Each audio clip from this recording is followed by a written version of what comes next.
Hello everyone, welcome back to my channel YSK legal awareness. నేను మీ Shailaja advocate. ఇవాళ సరికొత్త టాపిక్తో వచ్చేసానండి. లీగల్ హెయిర్కి నామినీకి తేడా ఏంటి, అవి రెండు ఒకటేనా కాదా, వీటి డీటెయిల్స్ మీకు చెప్తాను. పూర్తి వీడియో వాచ్ చేయండి. అయితే లీగల్ హెయిర్ గురించి ఫస్ట్ తెలుసుకుందాం. ఎవరు లీగల్ హెయిర్ కింద వస్తారు? లీగల్ హెయిర్ ఎవరు అంటే the person who is entitled to receive the assets. అయితే పూర్తి హక్కుదారుడు, ప్రాపర్టీకి ఎవరైతే హక్కుదారుడు అవుతారో వాళ్ళని లీగల్ హెయిర్ అంటారే తప్ప ఇంకా వేరే వాళ్ళని ఎవరిని అనలేరండి. నామినీ కిందకు వచ్చేసరికి నామినీ ఎవరు అవుతారంటే ఈజ్ ఎ రిప్రజెంటేటివ్, ఒక ఏజెంట్ లాగా పనిచేసే వాళ్ళే నామినీ అనమాట. అంటే మీ తదనంతరం మీ వాళ్ళకి అప్పచెప్పడానికి నామినీ మధ్యలో ఉంటారనమాట. వాళ్ళకి అప్పచెప్పడానికి పూర్తి రైట్స్ వెల్త్ మీద, డిజీజ్డ్ పర్సన్ హెల్త్ మీద వీళ్ళకి హక్కులైతే ఉండవు.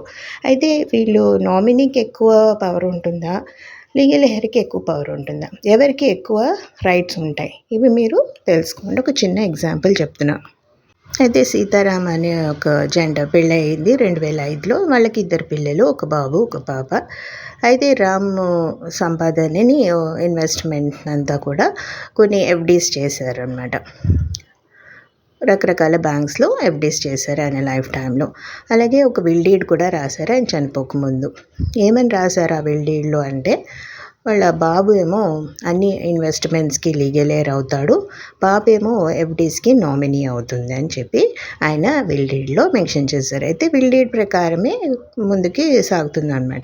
ఒకవేళ విల్ డీడ్ రాయకుండా ఏదైనా యాక్సిడెంట్లో చనిపోయి ఉంటే అప్పుడు ఎలాంటి ప్రాబ్లమ్స్ వస్తాయి, ఎవరు ఏం తీసుకోవాలి, కూతురేం తీసుకోవాలి, కొడుకేం తీసుకోవాలి, ఈ లీగల్ హెయిర్ సర్టిఫికేట్ అనేది ఎక్కడి నుంచి తెచ్చుకోవాలి, ఇలాంటి సమస్యలన్నీ ఎదురవుతాయి అనమాట. అప్పుడు మీరు కోర్టు త్రూనే లీగల్ హెయిర్ సర్టిఫికేట్ తెచ్చుకోవాలి. గవర్నమెంట్ ఆఫీషియల్స్కి అయితే మీకు ఎంఆర్ఓ ఆఫీస్లోను, మున్సిపల్ ఆఫీస్లోనూ దొరుకుతాయండి. మామూలుగా వాళ్ళైతే లీగల్ హెయిర్ సర్టిఫికేట్ కోర్టు త్రూనే తెచ్చుకోవాలి.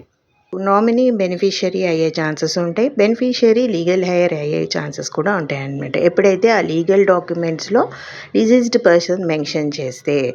అయితే మీకు ఇందులో ఏమైనా డౌట్స్ ఉంటే డెఫినెట్గా మెయిల్ ఐడికి మెయిల్ చేయండి, కమెంట్ సెక్షన్లో మెన్షన్ చేయండి. నా వీడియో నచ్చినట్టయితే లైక్ చేయండి, షేర్ చేయండి, సబ్స్క్రైబ్ చేయండి. Thanks for watching my channel.